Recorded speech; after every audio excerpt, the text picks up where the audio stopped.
tous, bienvenue sur l'étoile de l'univers. J'espère que vous avez passé un bon week-end, une belle semaine et aujourd'hui on va voir quelle va être la guidance pour la semaine du 28 novembre au 4 décembre. Ça y est, on attaque dernière semaine de novembre et on commence, ça y est, le mois de décembre, Noël qui arrive à grands pas. J'espère que vous allez bien et que vous préparez ces fêtes avec un bel esprit de Noël, bel esprit de famille, dans la chaleur et dans l'amour.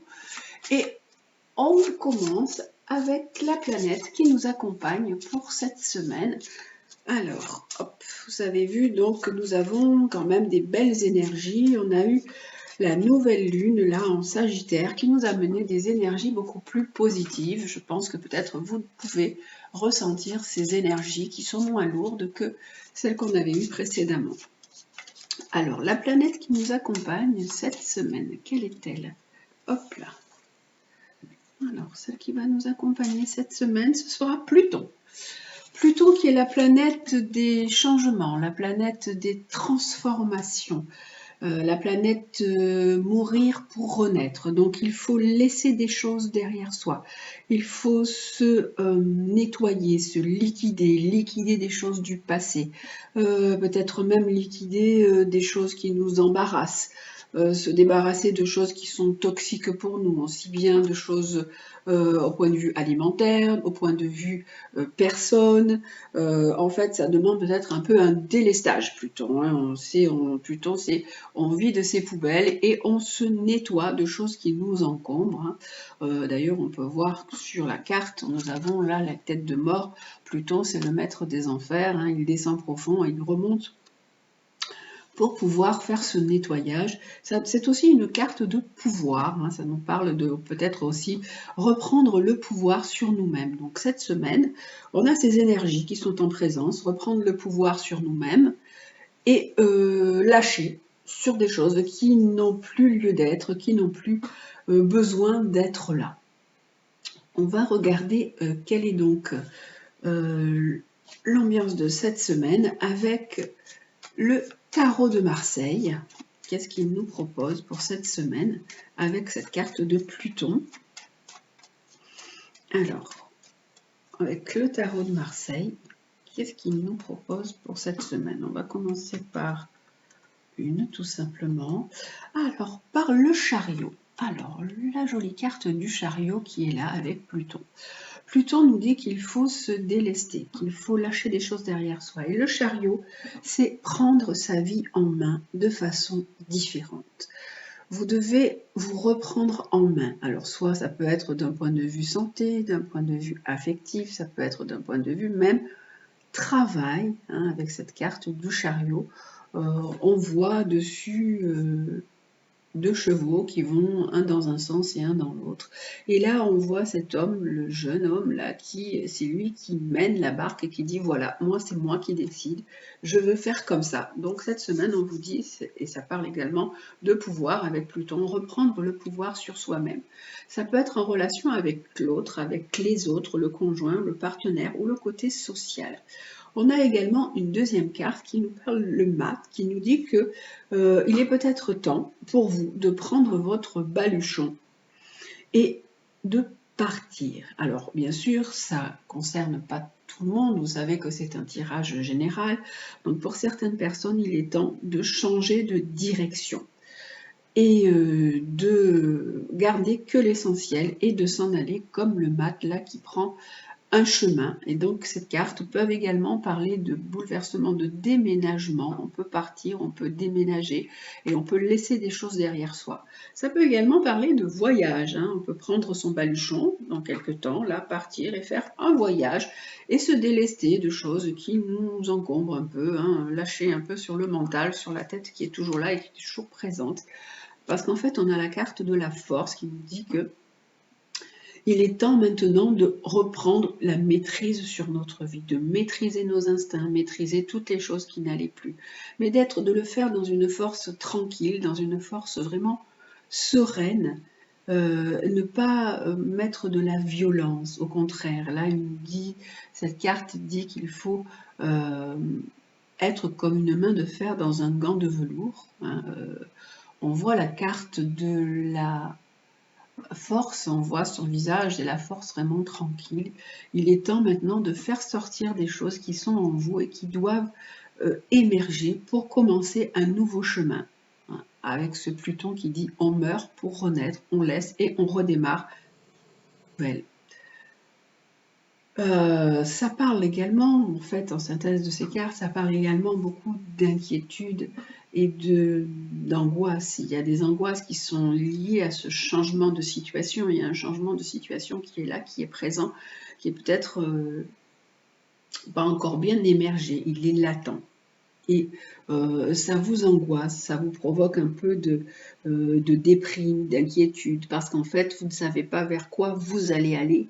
Si vous prenez votre baluchon, si vous partez, si vous déménagez, si vous quittez quelque chose, ça donne un peu la carte de la lune qui est là et qui nous dit que vous êtes un peu dans le flou et que ce flou vous occasionne un peu de déprime.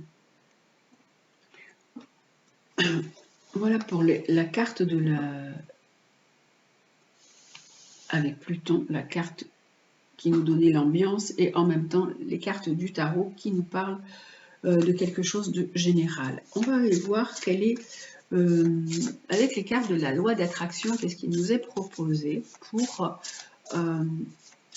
amener du positif à cette solution, à tout ça, tout ce qui se présente avec la carte de la loi d'attraction. Alors, qu'est-ce qui nous est proposé en positif pour cette semaine, pour compenser cette situation de lâcher, de passer, lâcher des choses compliquées. Ah, j'en ai deux, je n'arrive pas à prendre celle que je veux.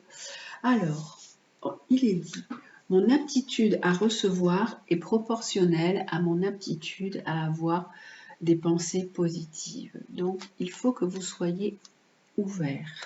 Pour pouvoir recevoir, on vous dit soyez ouvert. Ayez des pensées positives. Si vous êtes dans le négatif, à ressasser des choses, si vous, au contraire, vous vous renfermez, vous ne recevrez rien. Donc on vous dit soyez dans le recevoir. Mais il faut, pour recevoir, il faut aussi avoir des belles pensées, être dans le positif et ne pas ressasser. Sur cette carte, on a des papillons. On nous parle également du coup vraiment de transformation, de ne pas avoir peur de ce changement, parce que ce changement, pour l'instant, il vous occasionne des angoisses, il vous occasionne des inquiétudes et d'un questionnement. Mais là, on vous dit, n'ayez pas peur, allez vers quelque chose de beaucoup plus. Vous allez aller vers quelque chose de positif, vous allez aller vers un changement, vers une transformation qui sera positive pour vous. Si vous pensez, bien sûr, positif. L'oracle de la triade, on va aussi lui demander son avis à propos, hop là, à propos de ce type. On parle de papyrus. Alors le papyrus, ça peut être des papiers que vous avez à faire, ça peut être du travail, ça peut être un changement par rapport à votre travail, mais ça peut être également un voyage. Pour certaines personnes, il y a un voyage qui est là, qui est en préparation. Ça peut nous parler de voyage qui est là. Elle est tombée toute seule, celle-là, donc je l'ai laissée tomber. Et en complément à ce tirage, que veut nous dire l'oracle de la triade? Il nous dit que vous n'avez pas de soucis à vous faire. Vous avez vraiment la protection. On vous voit là-haut, on vous aide. Donc c'est un changement qui sera très porteur pour vous, très positif. En fait, c'est aussi un changement que vous avez ouvert les yeux sur quelque chose d'important dans votre vie qui nécessitait une transformation. Il fallait que vous laissiez des choses derrière vous et que vous partiez vers quelque chose de nouveau. Il fallait lâcher. Et là, on vous dit aucun souci, protection, n'ayez crainte, tout est bon là pour vous. Avec cette carte du delta, c'est vraiment l'univers qui veille sur vous. Vous avez des anges gardiens aussi qui sont là pour vous entourer. Demandez leur aide si vous vous sentez un peu perdu. Demandez-leur de vous soutenir, demandez de l'aide là-haut au ciel, à l'univers, parce qu'en fait, on vous voit. Vous êtes sur les bons rails. Donc c'est une très très belle carte. On va aller voir maintenant le côté sentimental pour cette semaine. Alors, comme d'habitude, avec des breloques. Alors, les breloques de cette semaine, ce sont une libellule, hop, une bague et une couronne. Voilà. Et on va aller voir donc le côté sentimental pour cette semaine avec l'améthyste Love Oracle. Alors, qu'est-ce qui nous est proposé pour cette semaine du 28 au 4 décembre? Alors,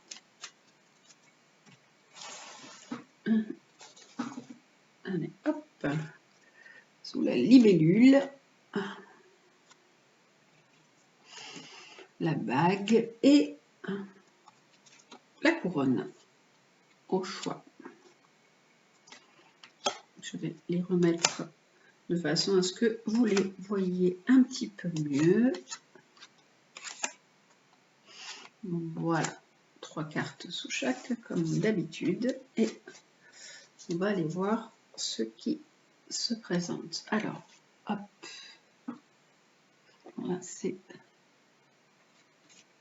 pour la libellule. On commence avec la petite libellule. Donc, si vous avez choisi la libellule, elle est là.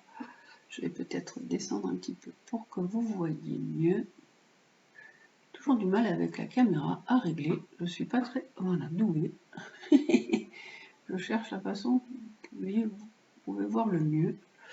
Alors, avec la libellule, on a quand même une belle atmosphère. Une atmosphère qui est chaleureuse, qui est détendue. C'est vraiment une atmosphère même à la limite festive. Vous avez peut-être envie de partir, de voyager, de faire la fête, de vous détendre.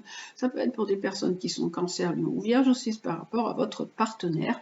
Vous ressentez une atmosphère qui est vraiment agréable et positive. Et on a une amitié sincère en fait. La personne avec qui vous êtes peut être peut-être même plus une amitié qu'un amour charnel, on va dire. C'est quelque chose, un amour amitié, voilà, c'est un amour amitié. Vous pouvez compter sur la personne avec qui vous êtes, sur sa loyauté, sur sa fidélité, sur son intégrité. Et ça se passe bien en fait avec cette personne.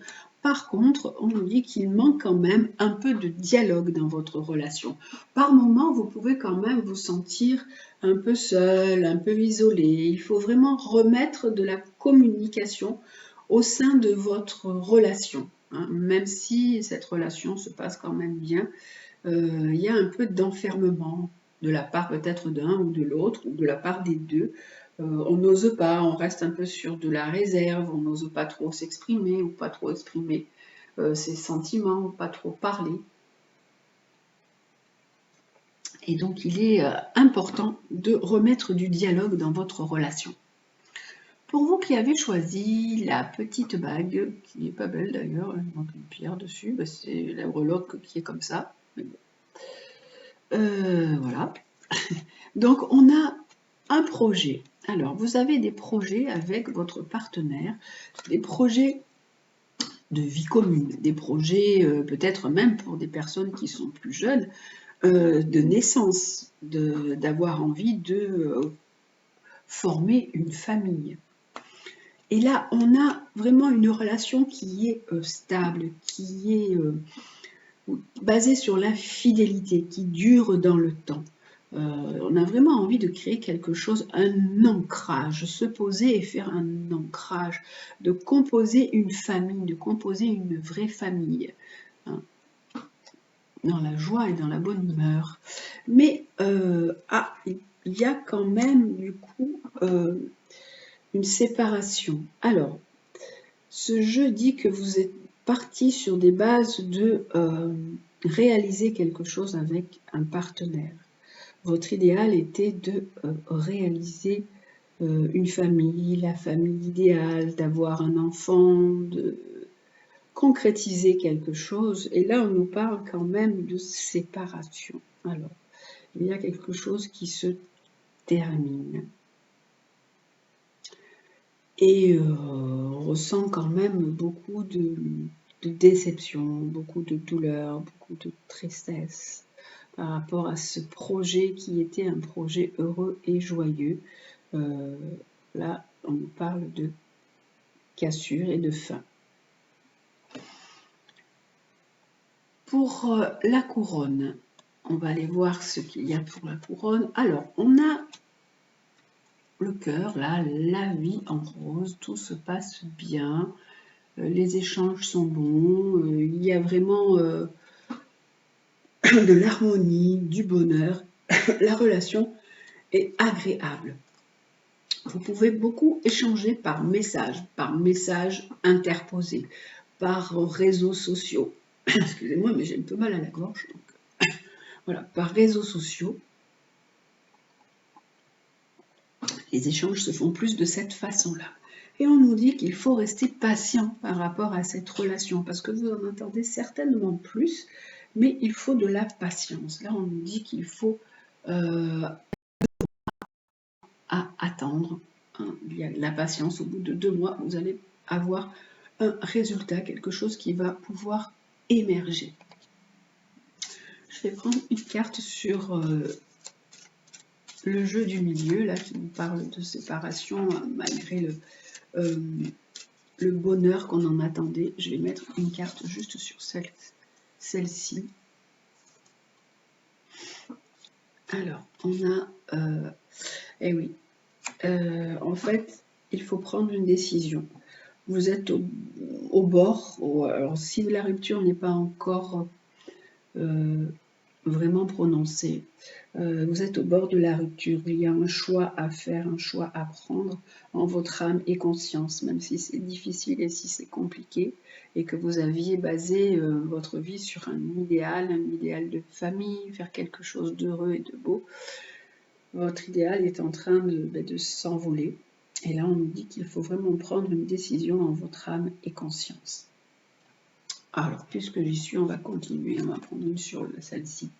Et on nous dit qu'il faut rester patient parce qu'en fait, pour ceux qui avaient choisi la couronne, on nous disait que vous vous sentez bien avec la personne avec laquelle vous êtes, mais ça se passe plutôt par relation, par message, par peut-être pas de vraie relation, une relation qui est à distance. Et là, on nous dit il faut rester patient, mais là, on nous dit que de toute façon, il va y avoir une nouvelle rencontre, que vous allez peut-être soit rencontrer votre partenaire qui va possibilité de venir vous voir, ou une nouvelle personne peut arriver aussi également dans votre vie d'ici 3 mois. Voilà donc pour le côté sentimental pour cette semaine.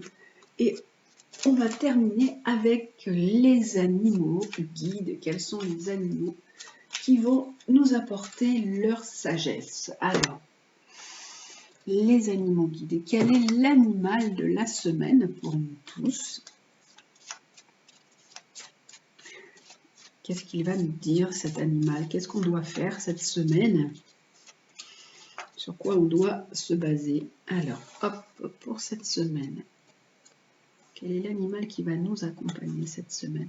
Cette semaine, c'est le pélican. Ah, c'est rare quand je sorte le pélican. Il est très joli ce pélican, je vous le montre, le voilà. Qui nous parle de générosité, qui nous parle d'humilité. Il nous parle aussi d'équanimité, c'est-à-dire d'égalité entre tous, qui aide à accepter le soutien et à vivre dans la réciprocité, qui aide à accepter l'échange, l'égalité, la générosité et l'humilité. Il y a énormément de mots magnifiques pour cette semaine déjà. Hein. On nous parle de générosité, on nous parle d'humilité, on nous parle d'égalité, d'être tous sur un point d'égalité, d'accepter le soutien et aider à vivre dans la réciprocité, d'être dans l'altruisme cette semaine. Hein. C'est vraiment une belle carte, le pélican. Hein, avec... Alors c'est rare, c'est vrai que c'est rare qu'il sorte, mais bon, il nous amène des beaux mots-clés, des beaux conseils à suivre. Il nous prodigue vraiment des conseils agréables pour cette semaine. Alors, le pélican, il rappelle que l'union fait la force. Et actuellement, vous ne pouvez pas avancer en solitaire. Ça ne sert à rien en fait de vous débattre dans votre coin et vous allez faire qu'aggraver votre état. En fait, il faut avoir du courage pour accepter la situation qui se présente, puisqu'en fait, là, on avait Pluton qui nous disait qu'il fallait lâcher sur certaines choses. Il faut aborder cette situation avec courage et accepter que vous avez besoin d'aide, que l'aide est importante aussi. Il faut savoir tendre la main. Et l'univers aussi ne demande qu'à vous apporter son soutien. Il faut que vous soyez prêts vraiment à accepter les aides qu'il vous envoie. L'univers va vous envoyer des aides, donc soyez ouverts aux aides que vous allez pouvoir avoir. On vous dit de mettre votre ego de côté et de vous rappeler que vous n'avez vraiment rien à prouver à qui que ce soit. Il n'y a pas vraiment de situation où l'ego est là, l'ego est important. Au contraire, l'ego, bon, il faut en avoir un peu, mais quand on en a trop, souvent, ça se retourne contre nous et ce n'est vraiment pas bon.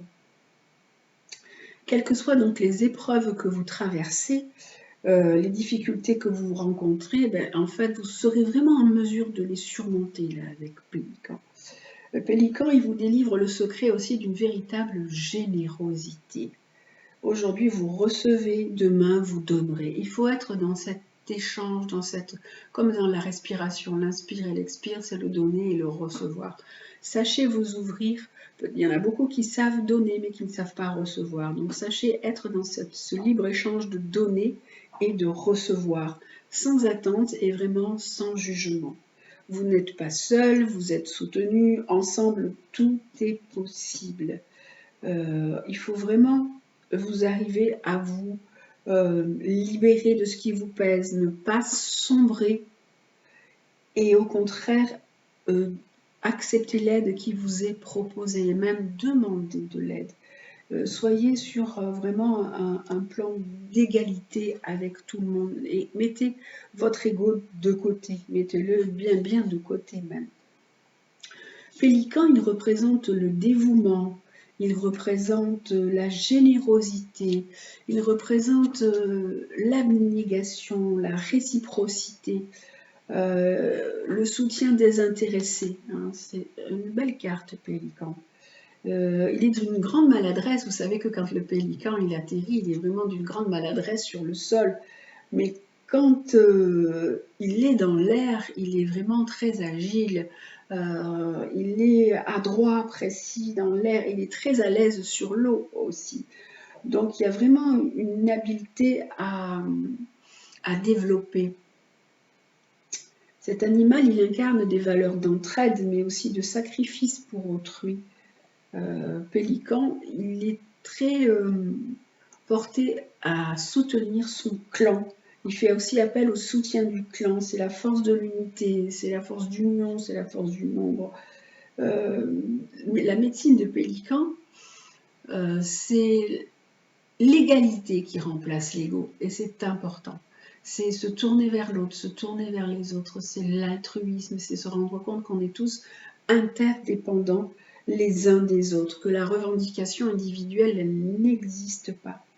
Il symbolise vraiment le partage, la charité, la réciprocité. Ces plumes, au pélican, elles sont constituées de manière que sur l'eau, pélican flotte, il ne peut pas couler. Et la plume, vous savez, c'est le symbole de la spiritualité. Ça signifie que l'élévation spirituelle, elle combat les émotions, toutes les émotions négatives qui pourraient nous engloutir. Donc, tournez-vous vers votre spiritualité et elle vous aidera au lieu de sombrer. Pélican, il peut aussi plonger au cœur de lui-même, affronter des tempêtes intérieures sans peur de sombrer et remonter à la surface, libéré des tourments de l'existence. En fait, il représente également aussi Pluton. Je vous ai dit que Pluton, on descend aux enfers et on remonte. Et Pluton, il plonge au cœur de lui-même. Il va plonger pour affronter des tempêtes intérieures, mais il ne va pas sombrer. Il va remonter à la surface et il sera libéré de tous ces tourments. Voilà les beaux conseils de Pélican.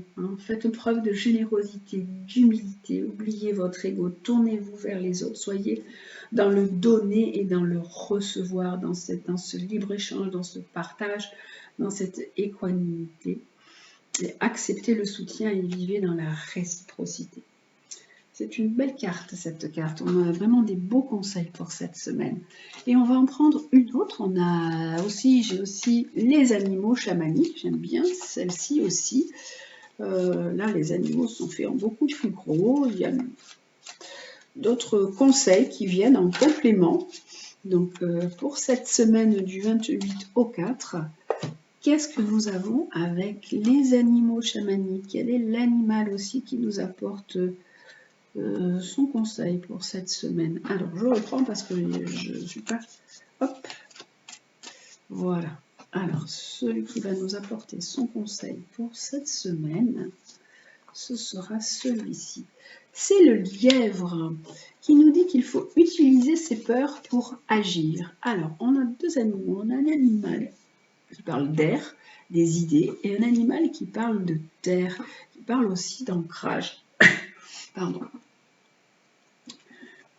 On a le lièvre qui nous dit « utilise tes peurs pour agir ». Au lieu de rester dans la peur et de se cantonner là-dedans, Hop, attendez, hop, je pense que mon ordinateur va s'arrêter. Alors, hop, je vais... Voilà, hop, je le mets en route. Voilà. Alors, le lièvre nous dit qu'il ne faut pas rester dans ses peurs, bien au contraire. Les peurs, elles vont nous permettre de rebondir. Votre potentiel, il réside dans votre habileté à réagir vraiment face aux difficultés. Lors de ces actions rapides, ce n'est pas votre mental qui va intervenir quand vous avez peur, mais c'est votre nature profonde. On vous dit, servez-vous de ce que vous ressentez, de votre nature profonde pour réagir. Vous êtes vraiment relié à l'esprit de la terre et la solitude aussi est à explorer. Vous devez prendre du temps pour vous ressourcer. Parce que grâce à ce retrait intérieur, vous pouvez exprimer aussi votre créativité. Vous avez des choses à exprimer, des dons et des talents à exprimer, même à partager, puisqu'en fait on a le pélican qui nous parle de générosité, d'équanimité et de partage. Votre productivité, vraiment, elle est même décuplée dans ce mode de fonctionnement. On vous dit, laissez votre mental de côté, allez à l'intérieur de vous, laissez ressortir ce qu'il y a à l'intérieur de vous. Vous êtes vraiment connecté et ce retrait va vous permettre de développer et de découvrir des dons, d'exprimer votre créativité. Vraiment, votre potentiel, il réside dans votre habileté à réagir vivement face aux difficultés. Vous savez que le lièvre, il est vif, il court d'un côté, il court de l'autre. Donc, vous avez cette capacité à réagir face aux difficultés et votre réaction va vous amener aussi à décupler certains dons, décupler certaines capacités que vous avez en vous. Voilà pour les deux cartes qui nous accompagnent pour cette semaine. Ah, j'ai oublié de prendre la phrase du jour. Eh bien, puisque j'ai oublié de sortir le jeu, on va repartir avec la loi d'attraction. On va avoir le conseil aussi grâce à ces cartes-là. Aujourd'hui, ce sera le conseil grâce aux cartes de la loi d'attraction. Alors, on va terminer sur le conseil de la semaine avec ces cartes-là. Avec les cartes de la loi d'attraction, le conseil de la semaine est alors, mes plus grandes transformations sont le fruit de l'exercice de la liberté, non d'un passage en force. Alors, on vous dit de ne pas forcer les choses, que vos plus grandes transformations, elles arrivent par la douceur. Elles ne passent pas en force. Vous devez faire preuve de douceur envers vous, de bienveillance et de tendresse. Vous avez des transformations à faire, puisque Pluton, c'est la planète des transformations. Ces transformations, bien sûr, ce sont souvent des transformations spirituelles pour pouvoir vous permettre d'avancer et vous permettre d'évoluer. Mais ces transformations, elles n'arrivent pas en forçant les choses, en vous tapant la tête contre les murs, en faisant preuve de violence ou d'agressivité. Bien au contraire, elles arrivent quand vous exercez votre liberté mais pas en forçant la situation, au contraire, en étant dans une grande tendresse envers vous, une grande bienveillance et en vous aimant, c'est surtout ça, en commençant par vous aimer et à vous apporter bienveillance, tendresse, peut-être ce qui vous a manqué dans la vie, ce qui vous a manqué par rapport à votre papa ou à votre maman. Donc apportez-vous toute cette tendresse, toute cette bienveillance et ne forcez pas les choses. Apportez-vous de la douceur et vous verrez que les transformations se feront beaucoup plus facilement et beaucoup plus sereinement. Voilà le conseil pour cette semaine. Je vous souhaite une très belle semaine. Prenez bien soin de vous. Restez dans ces belles énergies de Sagittaire, d'optimisme, de transformation, de mettre de la lumière dans votre vie. Mettez de la lumière. Soyez votre propre lumière. Je vous embrasse et je vous dis prenez bien soin de vous. À très bientôt.